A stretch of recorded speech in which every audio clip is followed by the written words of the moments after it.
Nous étions là dans les ténèbres, sans espoir, sans repère. Quand du ciel tu es descendu pour nous montrer l'amour du Père. À une vierge ange est apparu, comme l'avaient dit les prophètes. Et d'un trône de gloire éternelle, tu es né dans une étape. Louange au Père, gloire au Fils, béni soit le Saint-Esprit. Dieu trois fois saint, majesté, gloire au roi des rois à tout jamais. Pour nous révéler ton royaume, les exilés, les perdus, pour achever la création, tu n'as pas méprisé la croix. En vue de la joie devant toi, tu enduras la souffrance. Pour nous procurer le salut, Jésus, tu es mort pour nous. Louange au Père, gloire au Fils, béni soit le Saint-Esprit. Dieu trois fois saint, majesté, gloire au roi des rois à tout jamais. Et à l'aube du troisième jour, tout le ciel retint son souffle. Quand la pierre fut roulée, l'agneau de Dieu a triomphé. Et les morts sortirent de leur tombe, tous les anges furent dans la joie. Car les âmes de ceux qui croient en notre Père sont restaurées. Et l'Église de Christ est née, s'acclame baptisée par l'Esprit. Et cette vérité ancienne se disent-là à jamais. Par son sang et en son nom, par sa victoire je suis libre. Oui, l'amour de Jésus-Christ m'a ressuscité à jamais. Louange au Père, gloire au Fils, béni soit le Saint-Esprit. Dieu trois fois saint, majesté, gloire au roi des rois à tout jamais. Gloire au roi des rois à tout jamais. Bonjour à chacune, à chacun. Bienvenue encore sur ce partage que nous allons ensemble partager aujourd'hui. Et j'aimerais vous inviter encore à reconsidérer ce que Dieu a préparé pour vous. Aujourd'hui, sachez que Dieu vous aime et je vais vous parler de ce que Dieu a réservé pour vous. C'est un héritage et vous pouvez devenir aujourd'hui héritier de Dieu. Alors nous allons lire ensemble un texte qui nous en parle et nous allons voir en quoi cela consiste ensemble et ce qu'il faut faire pour devenir héritier de Dieu. Alors nous lisons ensemble dans l'évangile de Luc au chapitre 18 et à partir du verset 18. Il est donc écrit: un chef interrogea Jésus et dit: bon maître, que dois-je faire pour hériter la vie éternelle? Jésus lui répondit: pourquoi m'appelles-tu bon? Il n'y a de bon que Dieu seul. Tu connais les commandements. Tu ne commettras point d'adultère, tu ne tueras point, tu ne déroberas point, tu ne diras point de faux témoignages, honore ton père et ta mère. J'ai, dit-il, observé toutes ces choses dès ma jeunesse. Jésus, ayant entendu cela, lui dit: il te manque encore une chose. Vends tout ce que tu as, distribue-le aux pauvres et tu auras un trésor dans les cieux.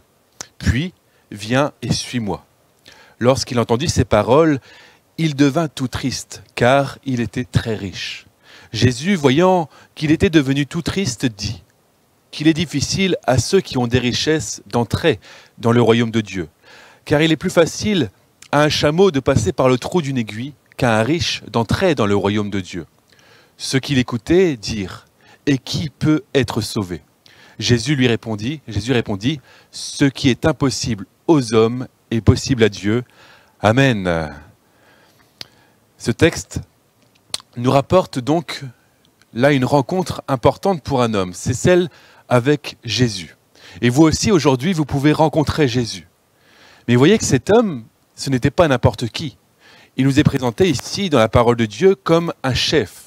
C'est-à-dire que cet homme, en fait, il avait du pouvoir. Et même, il avait une certaine autorité pour être reconnu comme chef. En plus, Jésus nous apprend que cet homme était quelqu'un qui était riche, qui avait même de grandes richesses. Donc vous voyez, c'était quelqu'un qui avait de nombreux biens, quelqu'un d'important finalement pour la société de l'époque. Il était aussi quelqu'un, et c'est Jésus qui nous le montre là, quelqu'un de très religieux finalement. Parce que, en fait, il avait respecté les commandements de Dieu, ceux que Jésus lui a annoncés ici. Il les avait respectés, il avait finalement tout mis en pratique à la lettre près. Pourtant, vous voyez bien que cet homme-là, malgré toutes ses richesses, malgré peut-être le pouvoir qu'il avait, malgré qu'on reconnaissait en lui un chef, eh bien, il lui manquait encore quelque chose. Il avait finalement, cet homme-là, un vide en lui. Parce que s'il vient auprès de Jésus, c'est qu'il voit que Jésus a ce quelque chose qui lui manque.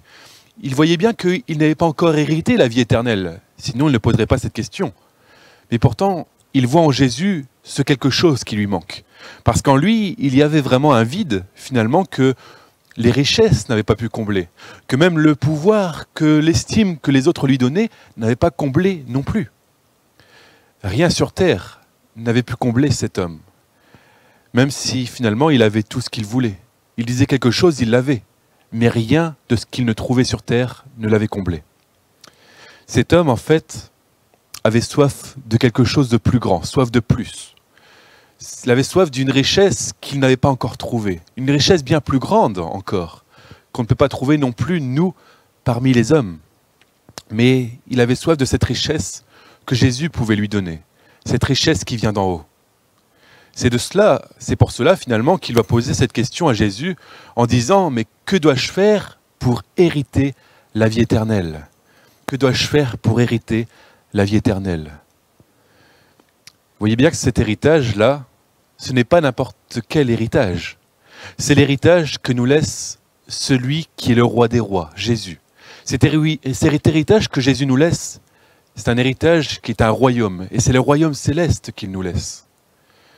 Un héritage qui donne de l'espérance même, parce que nous ne sommes pas laissés sans rien quand nous avons cet héritage de la vie éternelle.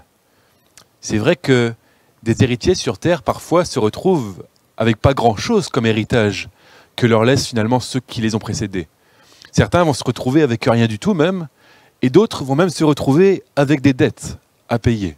Des dettes que leurs prédécesseurs, leurs parents, leur ont laissées. Mais l'héritage de Dieu, ce n'est pas la même chose finalement. Nous ne sommes pas laissés sans rien, nous ne sommes pas laissés avec pas grand-chose. Mais ce que Jésus nous dit là, c'est que l'héritage, c'est un trésor dans le ciel. Un trésor que Dieu nous réserve. C'est une grande richesse pour tous, et une richesse que l'on peut trouver en Jésus. Alors vous aussi, aujourd'hui, vous pouvez recevoir cet héritage qui est appelé l'héritage de la vie éternelle. Et vous pouvez avoir alors cette assurance que si aujourd'hui vous passez par cette mort, si vous partez aujourd'hui, si vous partez demain, si Jésus revient même maintenant, eh bien vous avez cette assurance que vous avez ce trésor dans le ciel si vous recevez Jésus de tout votre cœur. Combien dans ce monde sont comme ce jeune homme riche finalement? Beaucoup, c'est vrai, ont tout ce qu'il leur faut. Ils ont des richesses en grand nombre. Eux aussi, ils ont une certaine estime que les autres leur donnent. Mais eux aussi, finalement, il leur manque l'essentiel. Il leur manque de suivre réellement Jésus avec le cœur. Comment, sinon, pouvons-nous expliquer que des gens célèbres pensent même à chercher à mettre fin à leur jour? Comment on peut expliquer ces choses? Alors qu'on se dit, mais certains les envient même. Certains disent, mais ces gens, ils ont tout. Ces gens ont la célébrité, ces gens ont des richesses, ces gens, eh bien, sont reconnus par le monde. Mais il leur manque l'essentiel.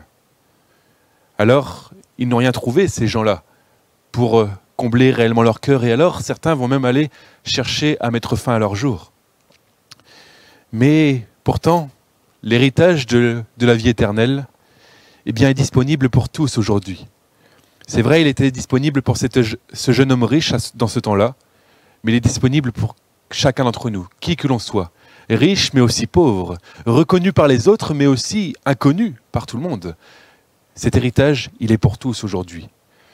Et en recevant cet héritage, vous serez réellement comblés.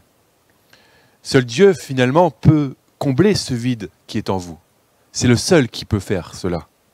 Comme le dit le psalmiste, finalement, dans le psaume 107, il dit « L'Éternel a satisfait l'âme altérée. Il a comblé de bien l'âme affamée. » Dieu seul peut vous rassasier. Dieu seul peut vous rendre réellement riche grâce à cet héritage qui vous attend dans l'éternité. Dieu peut satisfaire même l'âme qui est errante dans ce monde. Celui qui cherche à droite, à gauche, qui cherche la vérité mais qui ne la trouve pas. Jamais rien ne vous satisfait peut-être. Mais sachez que Dieu peut vous satisfaire aujourd'hui et vous combler réellement. Certains vont chercher le bonheur partout dans ce monde. Certains vont dans des boîtes de nuit, certains vont chercher dans l'alcool, dans des addictions que l'on trouve très facilement sur cette terre. Et certains vont même passer d'une relation à une autre sans jamais trouver un véritable épanouissement, sans jamais être satisfait. Mais Dieu seul peut rassasier votre âme et vous apporter le vrai bonheur aujourd'hui. Lorsque Jésus vous voit et a vu cette foule durant son ministère terrestre, il nous est dit que quand il l'a vu, il fut ému de compassion pour la foule. Vous voyez, il fut ému de compassion pour la foule, mais parce qu'il voyait comment elle était. Il nous est dit parce qu'elle était languissante et abattue, comme des brebis qui n'ont point de berger. Si vous êtes errant dans ce monde, si vous êtes perdu dans ce monde même, abattu, Jésus peut devenir votre berger. Il peut alors vous guider, lui, vers cet héritage, vers ce royaume céleste. Il le veut, il veut devenir votre berger aujourd'hui. Et vous êtes sa brebis. Il veut vous emmener là, dans son plan, dans sa volonté. Et que vous ne soyez plus perdu, mais que vous soyez vraiment dans le bon chemin aujourd'hui. Alors si vous vous demandez, comme ce jeune homme riche, que dois-je faire pour hériter la vie éternelle? Ou peut-être que faut-il faire pour être pardonné de mes péchés? Ou certains disent même, mais que dois-je faire pour être sauvé de la mort éternelle qui est une réalité aujourd'hui? Eh bien alors Jésus vous dit, venez simplement à moi. Et alors il vous accueille simplement. Jésus, c'est vrai, a tout payé à la croix en venant dans ce monde, pour que nous puissions avoir accès finalement à l'héritage de la vie éternelle. Jésus est mort à la croix. Il est monté sur cette croix parce qu'il nous aime. Et il nous aime encore aujourd'hui, c'est pourquoi il veut que l'on vienne à lui. Et il est monté sur cette croix parce qu'il veut que chaque être humain soit avec lui dans sa présence dans l'éternité. Il ne veut pas que vous vous perdiez aujourd'hui, mais il veut que vous puissiez passer l'éternité avec lui, à ses côtés. La parole nous dit ce qu'a fait Jésus finalement dans Philippiens 2. Elle nous dit, il s'est dépouillé lui-même en prenant une forme de serviteur, une forme d'esclave, en devenant semblable aux hommes et ayant paru comme un simple homme, il s'est humilié lui-même, se rendant obéissant jusqu'à la mort, même jusqu'à la mort de la croix. Amen. Jésus s'est fait pauvre pour nous. Il s'est humilié, c'est un mot fort, il s'est dépouillé. Finalement, il a quitté sa gloire céleste pour nous. Il a quitté les richesses du royaume céleste pour venir sur cette terre, pour devenir semblable à nous. Jésus s'est fait pauvre pour nous rendre riches, pour que nous ayons accès à cet héritage. Car c'est vrai que Jésus a connu la plus grande pauvreté dans ce monde, en allant jusqu'à mourir sur la croix, au même titre finalement que des brigands. Il a été sur cette croix. Lui qui était innocent, mais pourtant qui a porté nos péchés, qui a porté vos péchés, pour que vous puissiez être pardonnés et avoir l'héritage de la vie éternelle. L'héritage de Dieu alors, c'est un effet de la grâce de Dieu. Nous devons en être conscients. Nous ne méritons pas cet héritage et nous n'avons rien à faire pour le mériter. Mais c'est un cadeau que Dieu nous fait. La Bible nous dit, le salaire du péché, c'est la mort. Mais le don gratuit de Dieu, c'est la vie éternelle en Jésus-Christ, notre Seigneur. C'est un don gratuit, la vie éternelle. C'est Jésus qui nous l'offre aujourd'hui. Il a déjà tout payé. C'est pour ça que c'est gratuit. Et que nous avons juste à le recevoir tel un cadeau que Dieu nous offre aujourd'hui. Jésus alors a tout payé. Il s'est même écrié à la croix, tout est accompli. Ce qui veut dire littéralement, mais tout est payé. Nos dettes causées par le péché, alors sont effacées. Tout ce que nous avions fait par le passé, tout est effacé. Mais nous pouvons vivre une vie nouvelle avec Jésus. Et nous pouvons avoir alors cette éternelle richesse de la vie en Christ. Comme je le disais, nous ne méritons pas non plus aujourd'hui l'héritage de la vie éternelle. Finalement, comme des enfants n'ont rien à faire pour recevoir l'héritage de leurs parents qui décèdent. Et de même, nous pouvons avoir simplement à accepter l'héritage qui nous vient d'en haut. Pourtant, quand on regarde le jeune homme riche, on voit qu'il a cherché en quelque sorte à mériter cet héritage. Il dit à Jésus, mais voilà, moi j'ai tout fait. J'ai tout accompli, j'ai finalement rien fait de mal durant ma vie, j'ai obéi à tous les commandements. C'est cela qu'il dit à Jésus. Il dit, mais moi, depuis ma jeunesse même, je ne me suis jamais détourné du chemin que tu avais tracé. Et pourtant, même s'il disait vrai, même s'il avait fait des choses honorables, cet homme, eh bien, Jésus va mettre le doigt sur quelque chose qu'il n'avait pas sué, qu'il n'avait pas fait pour suivre réellement le Seigneur. Et sur le fait, finalement, qu'il avait ce cœur partagé. Jésus met le doigt dessus. Il cherchait, cet homme-là, à mériter le salut offert gratuitement par Jésus. Mais ce n'est pas par nos propres mérites que nous pouvons être sauvés. Ce n'est pas parce que nous faisons des œuvres, même nombreuses, même les meilleures. Mais nous sommes sauvés parce que Jésus est mort à la croix pour nous, par le don gratuit de Jésus. Tous peuvent être sauvés, encore aujourd'hui, en venant simplement à Jésus. Alors que Jésus va citer les commandements, le jeune homme riche va donc lui répondre ce que je vous ai dit avant. Il va dire, « Maître, j'ai observé toutes ces choses dès ma jeunesse. » Mais voyez la réaction de Jésus. Jésus, l'ayant regardé, l'aima et lui dit, « Il te manque une chose. Va, vends tout ce que tu as, donne-le aux pauvres, et tu auras un trésor dans le ciel. Puis, viens et suis-moi. » Encore aujourd'hui, Jésus vous regarde avec compassion, comme ce jeune homme riche. Jésus voit finalement qu'il vous manque quelque chose. Mais il vous dit, ce qu'il attend de vous, c'est que vous saisissiez sa main pour avoir cet héritage. Jésus vous dit aussi, viens et suis-moi. Il ne vous forcera pas à le suivre. Il ne va pas vous obliger à venir après lui. Mais il vous invite simplement en disant, viens et suis-moi. Placez aujourd'hui votre foi en Jésus. Venez réellement à lui. Ayez confiance en lui qui veut vous sauver encore aujourd'hui. Acceptez-le comme votre sauveur, lui qui a tout porté à la croix pour vous. Mais acceptez-le comme votre Seigneur aussi. Qu'il soit votre souverain, celui qui dirige votre vie. Qu'il soit celui qui a autorité dans votre vie. Recevez-le simplement aujourd'hui, comme le dit l'apôtre Jean. Et vous pouvez aussi repasser ce verset sur votre cœur où il dit à tous ceux qui l'ont reçu. Donc il nous parle de Jésus, la parole de Dieu. À ceux qui croient en son nom, elle a donné le pouvoir de devenir enfants de Dieu. C'est ce que Jésus a fait. Lesquels sont nés non du sang, ni de la volonté de la chair, ni de la volonté de l'homme, mais de la volonté de Dieu. Vous aussi alors, vous pouvez devenir enfants de Dieu. Et quelle grâce! Christ vous a donné le pouvoir, mais aussi la capacité de devenir ses enfants. Il ne vous rejette pas, mais bien au contraire, il attend que vous veniez à lui. Et c'est bien la volonté de Dieu que vous soyez ses enfants aujourd'hui. Ce choix, c'est sans doute le choix le plus important de votre vie maintenant. C'est le choix vraiment qui se place devant vous. Mais il faut faire le bon choix maintenant. Personne ne pourra faire ce choix à votre place. On ne peut pas choisir de suivre Christ par procuration. On n'est pas sauvé non plus par procuration. Ce n'est pas parce que quelqu'un nous a amenés à Christ, là nous amène à entendre l'évangile que nous sommes sauvés. Mais il y a un choix à faire, il ne suffit pas d'entendre. Ce n'est pas parce que autour de nous il y a des chrétiens, ni parce que finalement nous sommes nés dans une famille chrétienne que l'on est sauvé. Mais ce choix nous revient personnellement. Il faut accepter Jésus comme son sauveur personnel.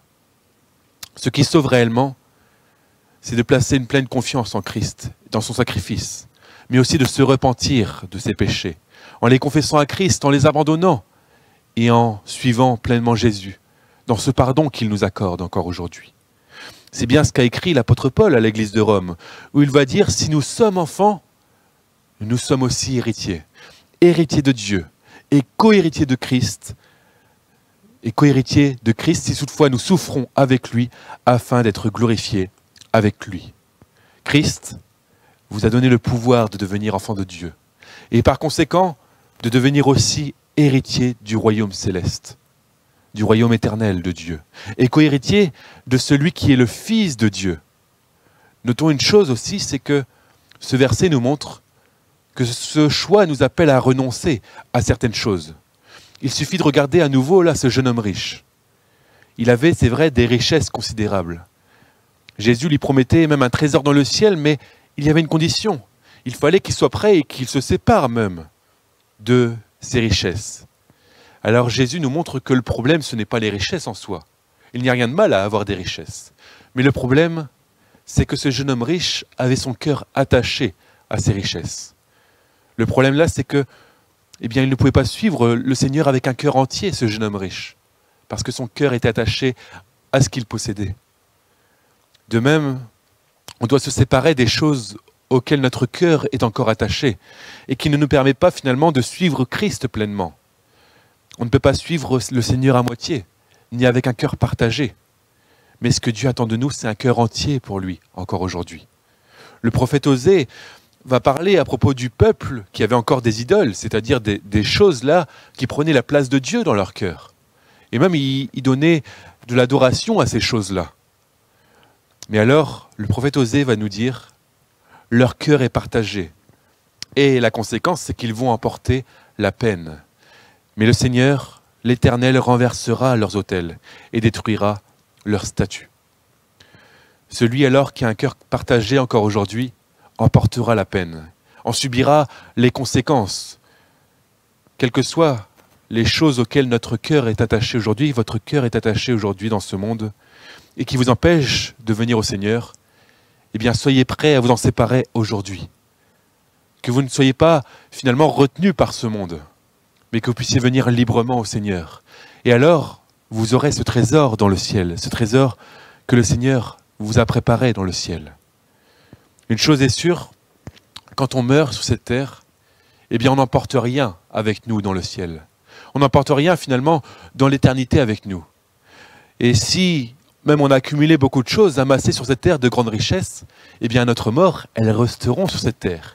Et un jour ou l'autre, ces choses seront détruites.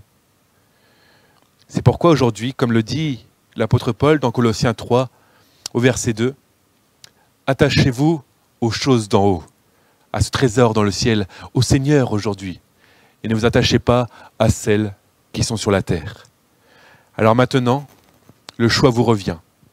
Placez-vous devant Dieu vraiment, demandez-lui son secours pour le suivre entièrement, si vous désirez le suivre avec un cœur honnête, un cœur sincère. Ce choix est important parce que il a des conséquences, c'est vrai, immédiates, mais il a aussi des conséquences dans l'éternité. Nous pourrons vivre l'héritage de la vie éternelle. Et de ce choix vraiment, de ce choix découle finalement l'endroit où vous passerez l'éternité. Si vous choisissez de suivre le Seigneur de tout votre cœur, eh bien vous pourrez vivre dans la présence de Dieu, dans l'éternité. Et alors que ce choix alors puisse être de choisir le royaume céleste aujourd'hui, à chacun d'entre vous. Placez-vous devant Dieu et attendez-vous au Seigneur. Maintenant, il désire que vous le suiviez, alors saisissez sa main. Amen. Prions le Seigneur ensemble. Seigneur mon Dieu, nous voulons te dire merci encore parce que c'est vrai, tu nous prépares un héritage dans le ciel. Nous voulons te dire merci parce que tu nous as prévu pour chacun d'entre nous de grandes richesses. Et nous voulons, Seigneur Jésus, te suivre avec un cœur entier. C'est vrai, je veux te prier pour nos amis qui sont là. Nos amis qui sont encore, Seigneur Jésus, attachés à ces choses sur cette terre. Ces amis qui ne peuvent pas te suivre entièrement, qu'ils n'y arrivent pas, Seigneur mon Dieu. Eh bien, viens encore les aider. Donne-leur la force, Seigneur Jésus, de d'abandonner ces choses vraiment, Seigneur mon Dieu. Donne-leur la force aussi de se repentir de tous ces péchés, Seigneur mon Dieu, et qu'ils puissent vraiment te suivre avec ce cœur que tu désires, Seigneur. Merci mon Dieu parce que tu sauves encore aujourd'hui. Merci encore pour la croix, Seigneur mon Dieu, parce que c'est pour tous que tu es mort à la croix. Alors Seigneur mon Dieu, nous voulons considérer ces choses, considérer ce que tu as prévu pour nous, et considérer que tu as tout payé pour nous. Merci Jésus, et que ton nom soit glorifié. Viens encore toucher les cœurs, et que ton nom soit béni dans les âmes que tu sauves encore aujourd'hui, Seigneur mon Dieu. Amen. Nous choisissons de te suivre, d'écouter ta voix et de vivre. Et sur nos cœurs, nous porterons la gloire de ton nom. Nous venons déposer à tes pieds, nous couronner toutes nos vies. Et jusqu'à la fin, oui, nous vivrons en l'honneur de son nom. Gloire à Jésus, gloire à Jésus, gloire au roi des rois. Gloire à Jésus, gloire à Jésus, gloire au roi des rois. Ainsi le jour vient et il est là, où tout genou fléchira. La terre et les cieux proclameront Saint est ton nom. Gloire à Jésus, gloire à Jésus, gloire au roi des rois. Gloire à Jésus, gloire à Jésus, gloire au roi des rois. Gloire à Jésus, gloire à Jésus, gloire au roi des rois. Gloire à Jésus, gloire